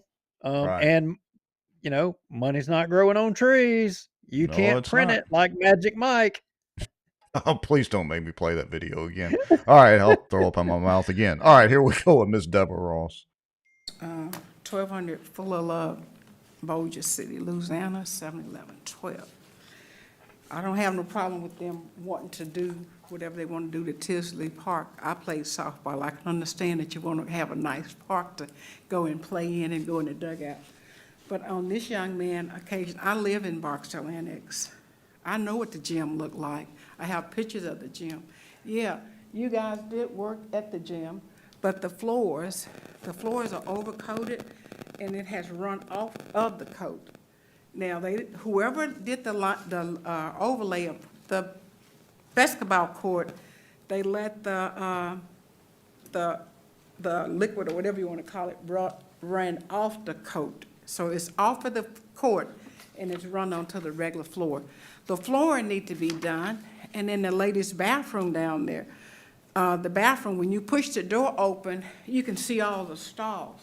So whoever came in and renovated or even put the bathroom in there, they didn't take no attention to the door being open when you go in there. Because when you push the door open, you can see all the stalls, and if anybody's in the stall, you can. That's almost as bad as seeing Magic Mike. So they got a he-she bathroom down there. They didn't tell everybody. Well, it's gender neutral. You know how it is these days. Yeah, they didn't tell everybody. Hey, somebody sent me a message here and said that a lot of them people out in the audience, that's all the tennis people. They said that's the tennis people in the audience because Bohannon reached out to them and said that at this council meeting that the council was coming after the tennis courts. What? But that wasn't even on the agenda.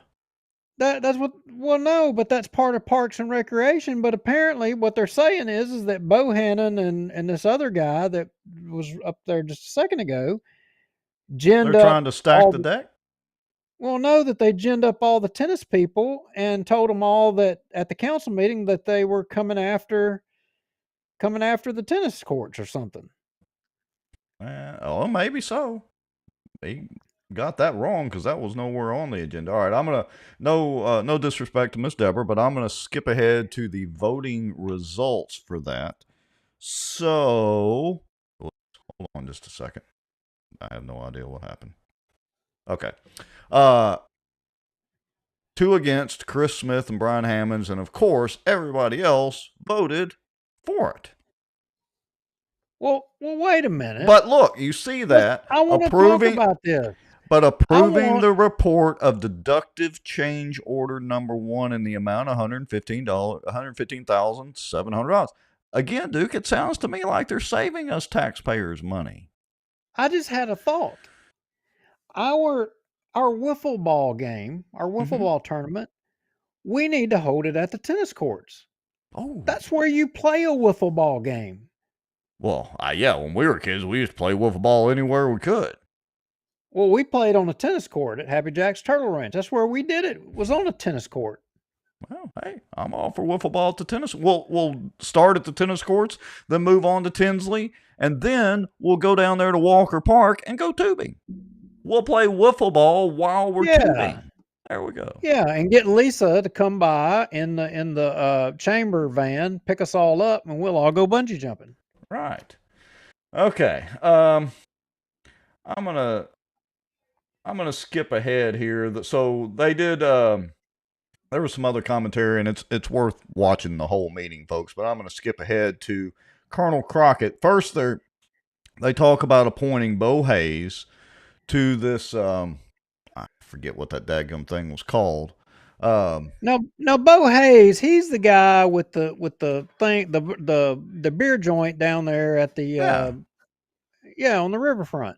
Yeah, I think so. And look, I don't know him. Seems like a nice guy, and I enjoy going down there. And they got some pretty good businesses going down there. So I heard they had good food. Yeah, they do. The frozen Piro or whatever is got great oysters down there. So anyway, all right. But the deal is with this,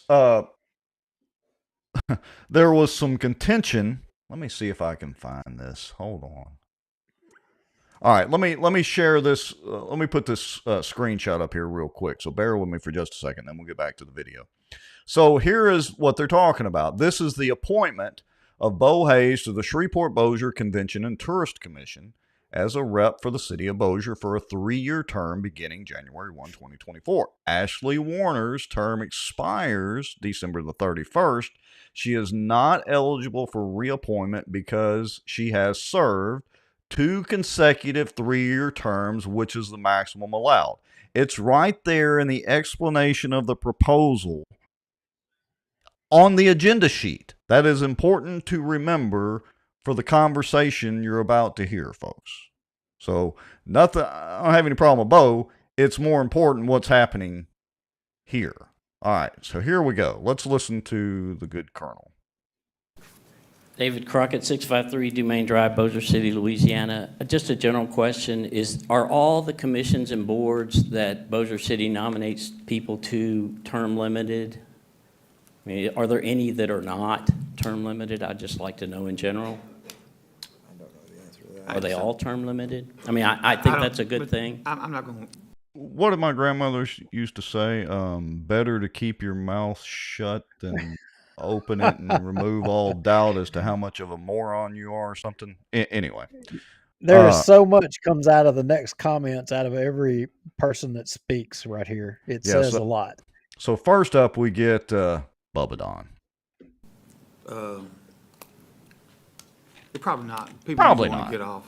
Like when the sports commission started, I was on it for 11 and a half years, and I got, it was time for me to get off, and Mr. Free took my spot. So, that's just an example. I don't know if I don't know, but I'll just throw some BS out there anyway. Probably not. Term limits, the law, who cares? Even 11 and a half, he agreed that was enough. I mean, so 11 and a half. It says it's a three-year term beginning January 1, 2024. Do all of them? Thank you, Mr. Hammonds, for being the voice of reason. But this gets even better because you know who was missing from today's meeting. Well, I didn't see Charles Jacobs, but I Chucky see the boy. video. I never heard him.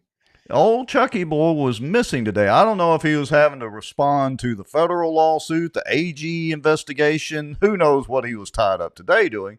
But none other than your best friend, Richard Ray, was there in his place. Oh, okay. And how do you think that went? Let's hear a legal opinion from Richard Ray.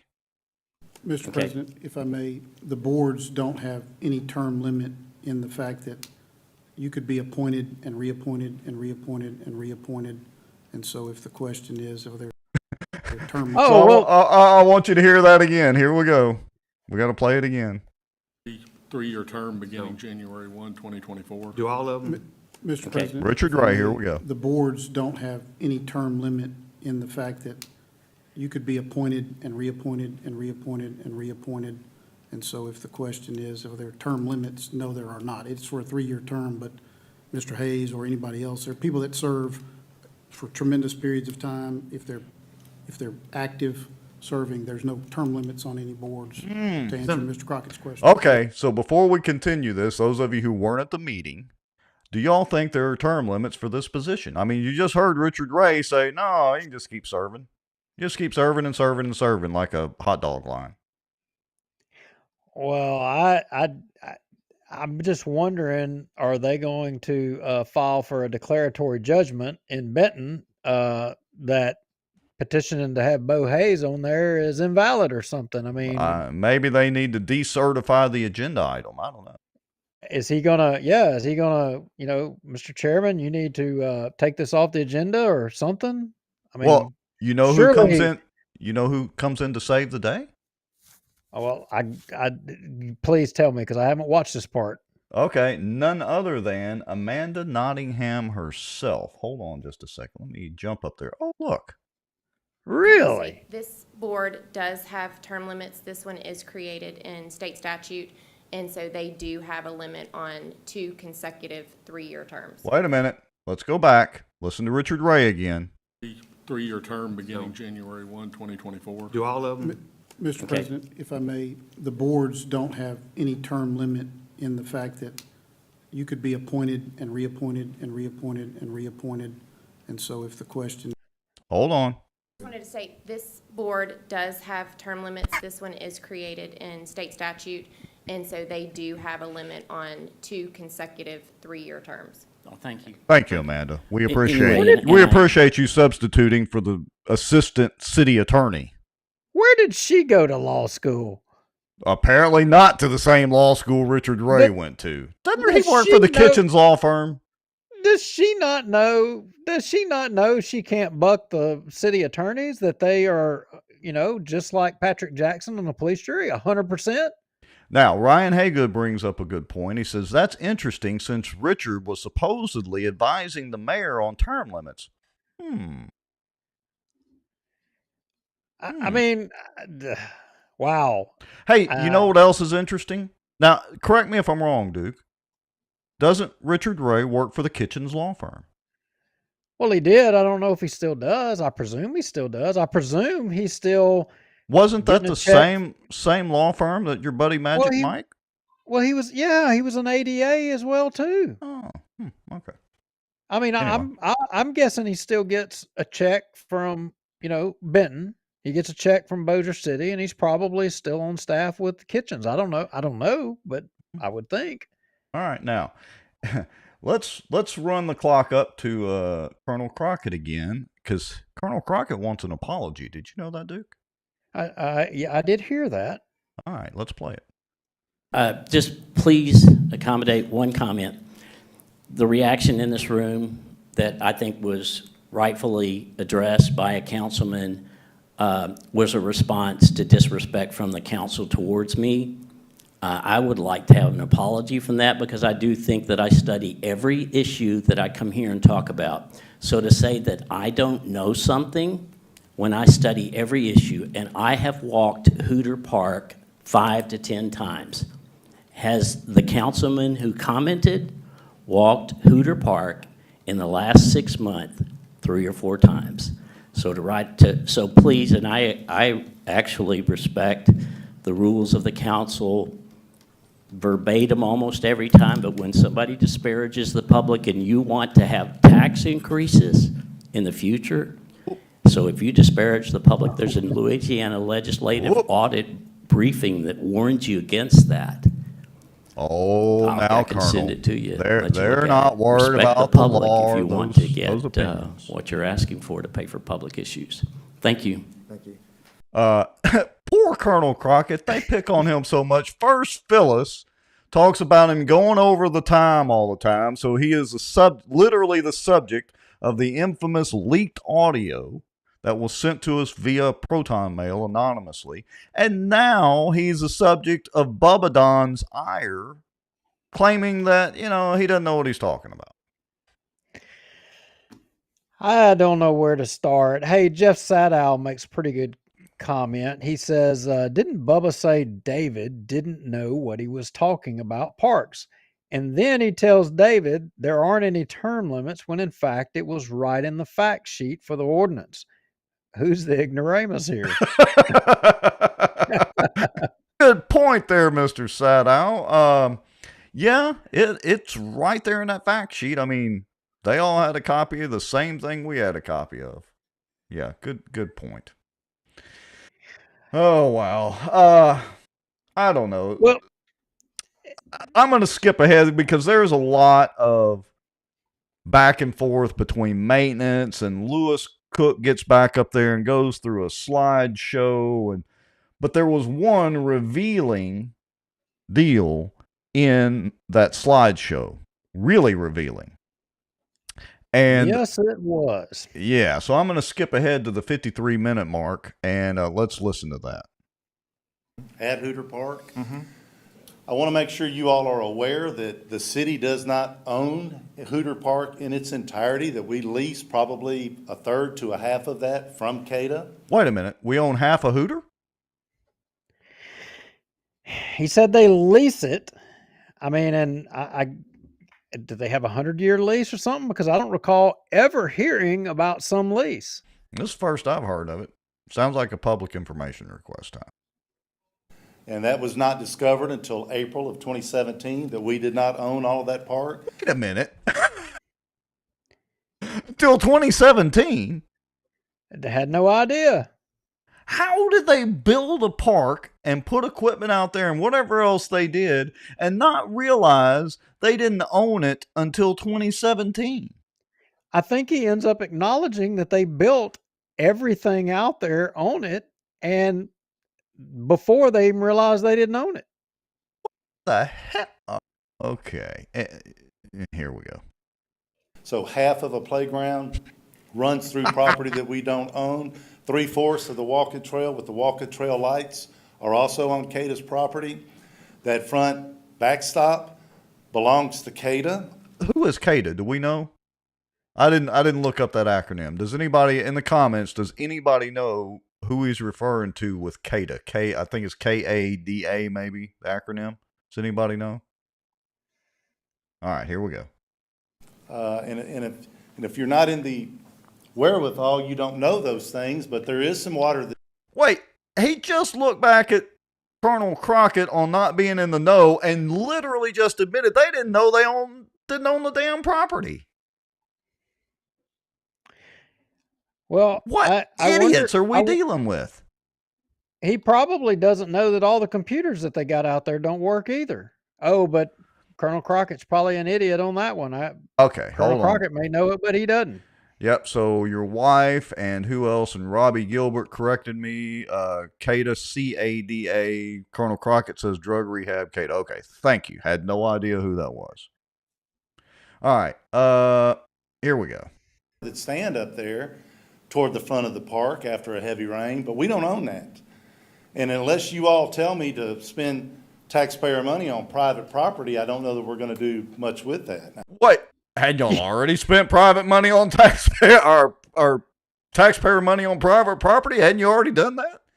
Sounds like they previously did it. I don't know how many years he's been there, but I think he said earlier Bohannon's been there for 18. 10. Well, Bohannon had been there for 18 years. So yeah, they steered the previous council to construct stuff on property that they didn't own. Wow. Now, CADA wants to make some improvements. I guess they could, but they'd have to run it all the way across the directional board, go under the road, and go to the big ditch over there by Barksdale. So there are some things that we don't own. Mr. Cook, real quick, could I ask a question? Oh, go ahead, Mr. Williams. Does CADA do anything on that park? CADA uses the facility just like other citizens in the community. They're no more, no less involved. They don't put no bucks into it, though? No, sir. Who put the playground equipment and the walking trail and the lights and the backstop? Who put all that there. We did, and I don't know when. Some of that front playground was a replacement. The swings were a replacement at the front, where half of it goes through there, but that's been that way for decades, as far as I know. And right now, we're under a 10-year lease with CATA. that Listen to started this. In 2017 for $15,000 a year. After that 10-year term, then the price, I believe, goes up to $20,000 a year. $15,000 a year. They're leasing property that they thought they owned and built stuff on, but they're the experts, and we're supposed to listen and trust them. I mean, I don't even know what to say to that. I don't either. There was something else in here that I wanted to talk about. Well, there's one thing in here I wanna show. So first of all, Queen David has to remind Colonel Crockett. Oh wait, you want me to share your screen? Nah. Keep going. With what Okay, you're doing. all right. We're almost done. I have, and I'll get to that, sir. I sure will. Please, I'll remind the audience not to interrupt the speaker. If you wish to speak, come to the podium. Thank you. Wah, wah, wah. We bought a new TV. All right. Now, this is the other comment that I wanted y'all to pay close attention to. Okay? So remember his earlier pool comment and raising the fees versus who actually attends the pool. Listen, think about that when he says this comment coming up in just a few seconds. We've got a little sitting area for the folks that come up there. We've got some hand-me-down furniture that actually came from our office that we moved to that complex. Y'all catch that? Hand-me-down furniture. Well, what if they were going to do just a hand-me-down dugout for Tinsley? How come? Yeah, but he's at Tinsley. Well, how come they're doing? It doesn't go that way. It rolls downhill. It doesn't roll uphill. Well, you're right. It's a little more north than where Hooter Park is. But did y'all catch that, folks? Explain to me how Hooter Park gets hand-me-down. And look, maybe it's nice stuff, but hand-me-down furniture. But Tinsley and everything north of I-20 gets, $1 million stuff, basically. Explain that to me. Well, I don't know. We can keep going. Look, he does show pictures. This is real quick. Let me just go through this. That's the insulation hanging down. We've taken a scissor lift over there. I don't know if you know what plumber's tape is, but if you've done any maintenance at all, it either comes in plastic or steel. It's in a roll. It's got a bunch of holes. We ran a piece across that as best we could and screwed it to the Z channel that's up there. Basketballs or volleyballs have done that. Colonel Crockett commented and said that has been his point. Colonel Crockett, and I'm sure most of the folks get what I'm driving at without me actually saying it. They're giving the hand-me-down stuff to Hooter Park. They're putting the brand new stuff at Tinsley. Think about that concept for a second. All right. So anyway, and it goes on. There was another lady, and they kind of got a little bit into it. But that's pretty much it for the city council meeting. Our good friend Greg Bell says, so just searched on Hooter Park on Clerk Connect, has a bit of history. Well, that would be interesting, Greg, if somebody sent us copies of any of that stuff. That would be cool. Well, look, I know that next week we've got a couple of guests in the hopper for our next week's show. And I know that there's probably going to be a pretty good council meeting coming up, and there's going to be some happenings. I think we're going to start getting into some budget issues. So that's finally coming to a head. If you recall correctly, at a previous council meeting, they wanted to push the budget stuff off until November. So I'm on pins and needles waiting to see what the Queen has up his sleeve regarding the budget. Mm-hmm. That could be an interesting show. Cliff Smith reminds us that Colonel Crockett never got an apology at that meeting. Colonel Crockett, did you get one after the meeting by chance? Did anybody apologize to you? Especially the moron, the ignoramus, as our friend Jeffrey Sadow put it, that told you that there were no term limits when it was clearly in the fact sheet, and then our stupid assistant city attorney said that no, there weren't any, but then Amanda had to correct him on that there actually are. All right. All right. So, hey, to wrap up a little bit, look, the term limits coalition, we're moving on. We're getting signatures. Like I said, we are further ahead than we were in the first petition with 3 petitions. 3 petitions. We're ahead on all 3 of where we were on the first petition, the first go around right now already. We could use more volunteers. We could use volunteers to go out, knock doors, collect signatures, and help us push this thing over the line.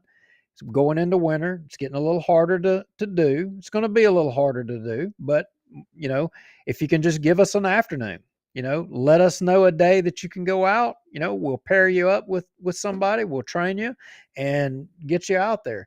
I wanted to also announce that we have an event. Y'all can put it on your calendar or, this week. And if you'll share my screen, Rex, at Walker Place Park in South Bossier on Thursday, November 2nd, from 5 o'clock to 7 o'clock on your way home from work, y'all can just swing in there and you can sign the petition. And look, here's the awesome thing about that, Rex. You ready? Let's go. I'm waiting with bated breath. You see down there at the bottom? No tubing required. Oh, good. It might be a little chilly tubing this Thursday.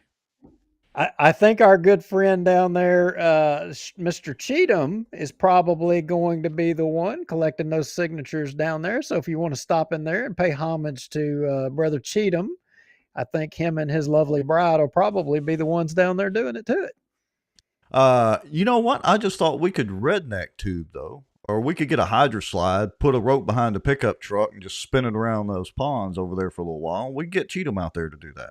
I'll bring a wetsuit. I'll tell you what, if Cheatham can get 100 signatures between 5 o'clock and 7 o'clock at that event, I'll bring a tube with a rope. You got to figure out how to drag me across the pond, but I'll let you drag me across the pond. Oh, I'll figure that out. Wouldn't be the first time I've actually done something like that.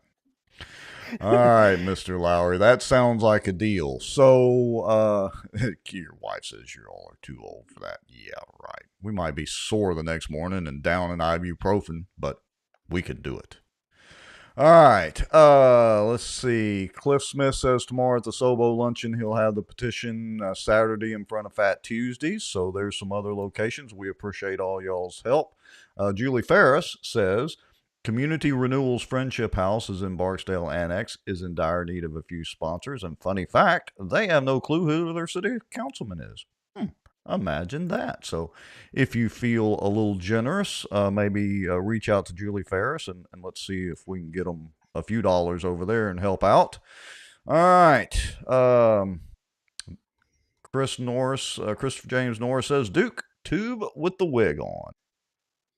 That sounds like a plan. Hey, was you going to do something with that little bod call video? Bod call video? Yeah, never mind. Next show. Okay. Yeah. All right. So anyway, we're at about 2 hours, hair bit over 2 hours, and so we appreciate everybody watching. We still got north of 80 people watching across all the platforms on a Halloween night, so that's not bad. We appreciate y'all doing that, and appreciate everybody that watches.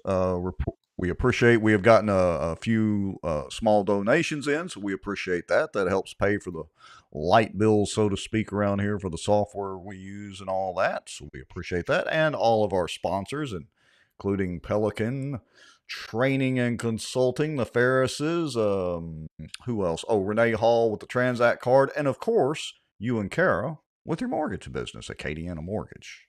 And our good friend David Johnson at Eagle Truck. And you with Smarter Geek doing those computers for everybody. I literally had somebody come in the office and they asked me what you did. They watched the show and they said, "What does Rex do?" I just hang out. I didn't know what to say. I just hang out and do a Facebook Live every Tuesday night with a guy wearing a pink wig. But if you need network administration or something of that nature, you're the guy, right? Yeah, pretty much anything with technology. Everything from fixing computers to networks to editing video. And specifically, I love to do outdoor stuff, of course. But yeah, pretty much anything with technology or computers. And look, even if you don't need some help, if you just need some advice, reach out to me. I give away free advice all the time. And yes, Mr. Ferris, I do fish as much as I can. All right. Thanks, everybody, for watching. We'll see y'all next week. Yeah, I'm going to close this out with fair warning, folks. Warning sign, Magic Mike. Here we go.